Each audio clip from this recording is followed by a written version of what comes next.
The saloon floor felt like sandpaper against her bare feet as Mary wiped down another sticky table. Her boss had taken her shoes as collateral 3 months ago when she'd broken a bottle of whiskey. The giant cowboy, as folks called him, sat in the corner watching her work. Standing nearly 7 feet tall with shoulders broad as a barn door, he'd been coming in every evening for a week, ordering nothing but water and watching her with those dark, unreadable eyes. Tonight, he finally spoke. "You'll give me 5 sons," he said, his voice deep as thunder rolling across the prairie. "And you'll never have to work another day in your life." The dirty rag slipped from Mary's hand. She stared at him, wondering if the exhaustion had finally made her hear things that weren't real. But he stood, towering over her, and repeated his strange proposal with the same certainty a man might use to state the sun would rise tomorrow. "I'm serious," he continued. "I need sons to work my ranch. You need a way out of this place. It's a fair trade." Mary looked down at her cracked, bleeding feet, then back at this mountain of a man. Was this shocking proposal a path to salvation, or a cage made of gold? The giant cowboy's real name was Thomas Reed, though few dared use it. He owned the largest cattle ranch in 3 counties, built with his own massive hands after his entire family died of scarlet fever 10 years prior. Mary knew nothing of this history when she found herself considering his offer. All she knew was that her stomach hadn't been full in 6 months, and winter was coming fast. She'd been orphaned at 14 when both parents died of consumption. The saloon owner, a greasy man named Bartlett, had taken her in with promises of honest work and fair wages. Instead, he worked her 16 hours a day, paid her in scraps, and held her few possessions hostage whenever she failed to meet his impossible standards. At 19, she felt ancient, worn down like river rocks. "When?" she asked Thomas, surprising herself with the steadiness of her voice. "Tomorrow. I'll pay off whatever debt Bartlett claims you owe, and we'll be married by the circuit preacher." The next morning arrived wrapped in fog. Thomas appeared at dawn with a preacher, and enough gold to make Bartlett's eyes bulge. Within an hour, Mary found herself married to a stranger, and seated beside him on a wagon heading into the vast emptiness of the territorial frontier. The Reed Ranch sprawled across 5,000 acres of grassland, punctuated by cottonwood groves, and crossed by a clear creek.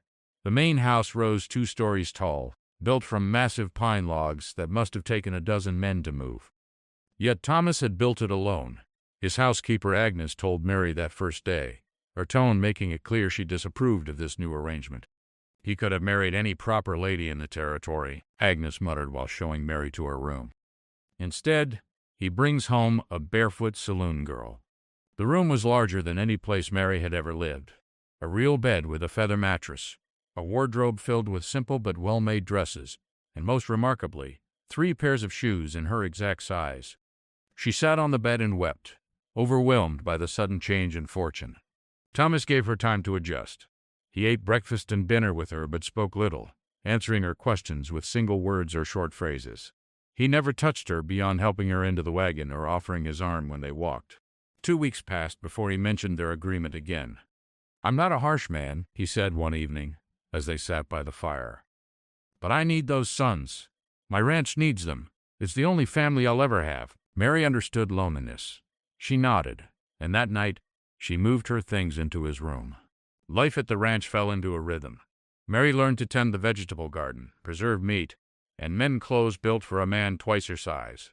Agnes slowly warmed to her, especially after Mary took over the cooking and proved capable of feeding the ranch hands hearty meals. The workers treated her with distant respect, though she caught their suspicious glances when they thought she wasn't looking. 10 months after her wedding, Mary gave birth to their first son. Thomas named him William, and held the baby with such tenderness that Mary felt her heart crack open just a little. Perhaps there was more to this giant than the cold business arrangement he projected. But as William grew from infant to toddler, the pressure mounted.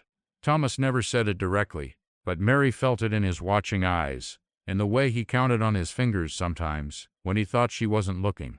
4 more sons. That was the deal. The second son, James, arrived 2 years later. Thomas seemed pleased, building a larger cradle with his massive hands, adding another room to the house. But the townspeople whispered whenever Mary brought the boys to town for supplies. "Gold digger," she heard one woman hiss to another at the general store. "Trading stock," said another, not bothering to lower her voice. "That's all she is to him." Mary held her head high, but the words burrowed under her skin like splinters. At night, she watched Thomas play with the boys, his large hands gentle as butterfly wings when he lifted them. He was a good father, patient and kind. But with her, he remained distant, their conversation limited to household matters and the children's needs. The third pregnancy ended in miscarriage. Mary wept for days, not just for the lost child but from fear. Would Thomas send her away? She'd failed to deliver on her promise. But he simply sat beside her bed, his massive frame making the chair creak, and held her hand in his. Rest was all he said. There's time. Time. But how much? Mary recovered slowly, haunted by the fear that her comfortable life hung by a thread made of unborn children. She loved her boys fiercely, but each one also represented a debt payment, a step closer to fulfilling her contract. The weight of it pressed down on her shoulders like a yoke. Agnes noticed her distress. The older woman had become a friend over the years, and one day she pulled Mary aside. "You love him," Agnes said. It wasn't a question. Mary's tears answered for her. Somewhere between the first son and the lost baby, she'd fallen in love with her giant, silent husband. But Thomas treated their marriage like a business arrangement, kind but distant, generous but cold. "Tell him," Agnes urged. "I can't. What if he doesn't want love? What if he only wants the sons?" 3 years passed. Mary gave birth to a third son, Robert, and the ranch prospered. The boys grew strong and wild, racing through the grasslands on ponies their father selected specially for them. Thomas taught them to rope cattle, track deer, and read the weather and cloud formations. With his sons, he was animated, even joyful. With Mary, he remained cordial but removed. The weight of the unspoken pressed between them like a wall. 2 more sons. That was all he wanted from her, wasn't it? The blizzard came without warning in late November. Thomas was chucking the far pastures when the sky turned black and the wind began to howl. Snow fell so thick and fast that Mary couldn't see the barn from the kitchen window. The boys huddled by the fire while she paced, watching for any sign of Thomas. He didn't come home that night, or the next morning. By noon of the second day, with the storm still raging, Mary made a decision. She bundled herself in Thomas's extra coat, tied a rope around her waist, and secured the other end to the porch post. If she died trying to find him, at least the boys would be able to pull her body back. She found him in the barn, unconscious and burning with fever, his horse standing guard.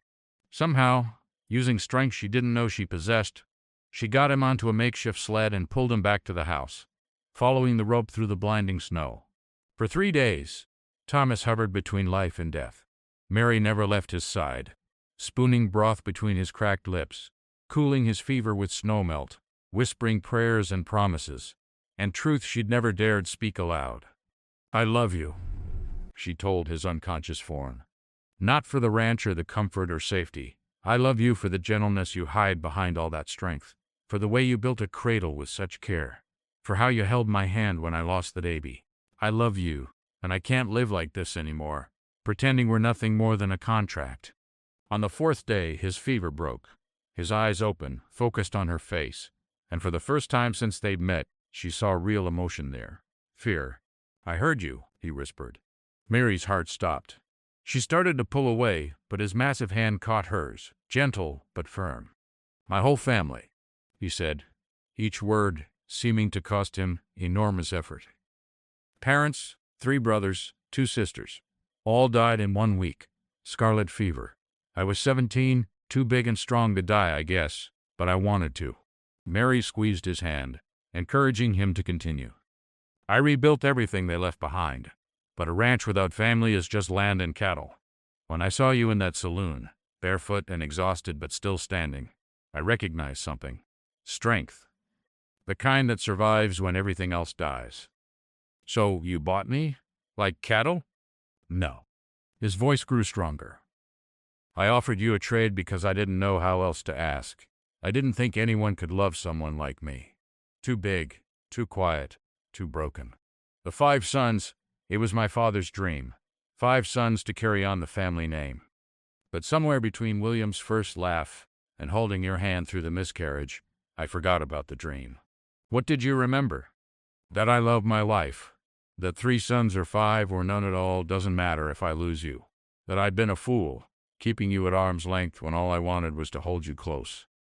Mary leaned down and kissed him for the first time since their wedding day. This time, he kissed her back. The contract, she said when they separated. The 5 sons. There is no contract, Thomas said. There never was. Not really. You're my wife, not my employee. You gave me a family when I thought I'd never have one. You saved my life in that blizzard. You loved me despite everything. That's worth more than any promise. They rebuilt their marriage from that moment, brick by brick, word by word. Thomas learned to talk, really talk, sharing his fears and hopes and dreams that went beyond sons and cattle. Mary learned that his silence had hidden not indifference, but a love so fierce he'd been terrified to show it, afraid she'd leave if she wasn't bound by obligation. The townspeople still whispered, but Mary no longer heard them. She was too busy listening to her husband's newly discovered laughter, teaching her boys to read, and planning the future of their ranch. They had 2 more children, twin daughters, who wrapped their giant father around their tiny fingers from the moment they were born. Years later, when people asked about their unusual courtship, Mary would smile and say, "He promised me 5 sons and a life without work. Instead, he gave me love, partnership, and work that felt like joy." Sometimes the best trades are the ones where both people get something completely different than what they bargained for. The Reed Ranch became the most prosperous in the territory, not because of 5 sons to work the land, but because it was built on something stronger than contracts or promises. It was built on love, discovered in the most unlikely places. Between a barefoot waitress and a giant cowboy who learned that family isn't something you plan or purchase. It's something that grows wild and unexpected, like prairie grass after a fire, stronger for having survived the burning. What would you have done if someone offered you such a strange bargain? Would you have taken the risk Mary did? Share your thoughts below, and if this story moved you, please like and subscribe for more tales from the Old West.